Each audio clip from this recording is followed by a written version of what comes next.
Coaching classes యొక్క ప్రభావం చాలా ఎక్కువైపోయింది. అవును. రైట్. మరి వీటి ప్రభావం చాలా ఎక్కువైపోయి అది స్టూడెంట్ వెల్ బీయింగ్ మీద, అలాగే రెండవది స్కూల్స్ యొక్క వాల్యూ పైన, మూడవది ఈక్విటీ ఆఫ్ ఎడ్యుకేషన్ పైన, ఈ మూడింటి మీద అత్యధిక ప్రభావాన్ని చూపుతుంది అనేటువంటి ఫస్ట్ ఐడెంటిఫికేషన్. సో దీనివల్ల ఏమవుతుంది, మనం కూడా చాలా చూస్తూ ఉన్నాము, చాలాసార్లు బాధపడుతూ ఉన్నాము. సో ఈ జేఈ నీట్ కోచింగ్ల వల్ల అటు రాజస్థాన్ కోటాలో కానివ్వండి, దురదృష్టవశాత్తు మన హైదరాబాద్లో కానివ్వండి, అనేకమైనటువంటి ఆత్మహత్యలు, పిల్లల యొక్క ఆత్మహత్యలు.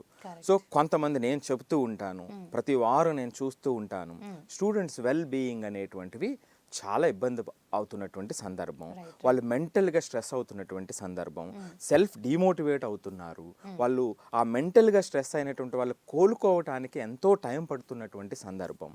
సో ఒక్కొక్కరి నేచర్ ఒక్కొక్కలా ఉంటుంది కాబట్టి, సో అందువల్ల స్టూడెంట్ వెల్ బీయింగ్ సో మన అందరికీ తెలిసినటువంటిది. సో దీని మీద తీవ్రమైనటువంటి ప్రభావం ఉంది. రెండోది అతి ముఖ్యమైనటువంటిది, స్కూల్స్ అనేటువంటివి డమ్మీ స్కూల్స్ అయిపోయినాయి. అంటే స్కూల్ సిస్టమ్ యొక్క వాల్యూ మీద దీని ప్రభావం ఎక్కువ పడి ఆ స్కూల్ సిస్టమ్ యొక్క వాల్యూని తగ్గించేసింది అనేటువంటిది రెండో ఐడెంటిఫై చేసింది. మనందరికీ తెలిసినటువంటి విషయమే. పర్టికులర్లీ మనకు కొంత తక్కువ, కానీ కొన్ని స్టేట్స్లో, నార్థరన్ స్టేట్లో ఏమవుతుంది అంటే అసలు స్కూల్ అనేటువంటి పాత్రే లేకుండా కంప్లీట్గా ఈ కోచింగ్ క్లాసెసే ఉంటాయి. సో మనకున్నటువంటి తెలుగు స్టేట్స్లో ఉన్నటువంటి స్ట్రక్చర్లు ఏమిటంటే వాళ్ళకి కాలేజ్ ఉంటుంది, సో నామాత్రంగా కాలేజ్ ఉంటుంది, సో అంతా ఈ కోచింగ్ క్లాసెస్ అనేటువంటి దాంట్లో ఉంటుంది. సో అందువల్ల వాళ్ళు ఉపయోగించినటువంటి పదం డమ్మీ స్కూల్స్ అయిపోయినాయి అనేటువంటిది వాళ్ళు ఉపయోగించినటువంటి పదం. అలాగే మూడవది ఈక్విటీ ఆఫ్ ఎడ్యుకేషన్. సో ఈ కోచింగ్ క్లాసెస్ చాలా అంతరాలు పెరుగుతున్నాయి అనేటువంటివి ఇవి మూడు కీలకమైనటువంటి పాయింట్స్. సో దీనితో పాటుగా ఇంకేం ఫైండ్ అవుట్ చేశారంటే ఎగ్జామ్ అనేటువంటిది, ఎగ్జామ్కి ఇప్పుడు 11th 12thలో సిబిఎస్ఈలో ఉన్నటువంటి సిలబస్కి చాలా డిస్కనెక్ట్ ఉంది.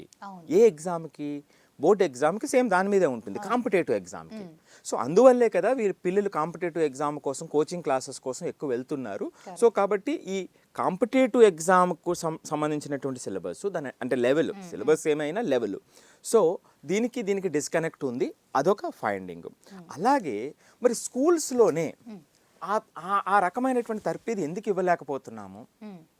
మరి మళ్ళీ ఎక్స్ట్రా కోచింగ్ క్లాసెస్కి ఏమిటి, మరి స్కూల్ అనేటువంటిది ఉంది కదా, సుమారు 8 నుంచి 9 గంటలు అక్కడ పిల్లలు స్పెండ్ చేస్తున్నారు కదా అన్నప్పుడు వాళ్ళు ఐడెంటిఫై చేసిన మరో ఫైండింగ్ ఏమిటంటే అక్కడ ల్యాక్ ఆఫ్ రిసోర్సెస్ ఉన్నాయి.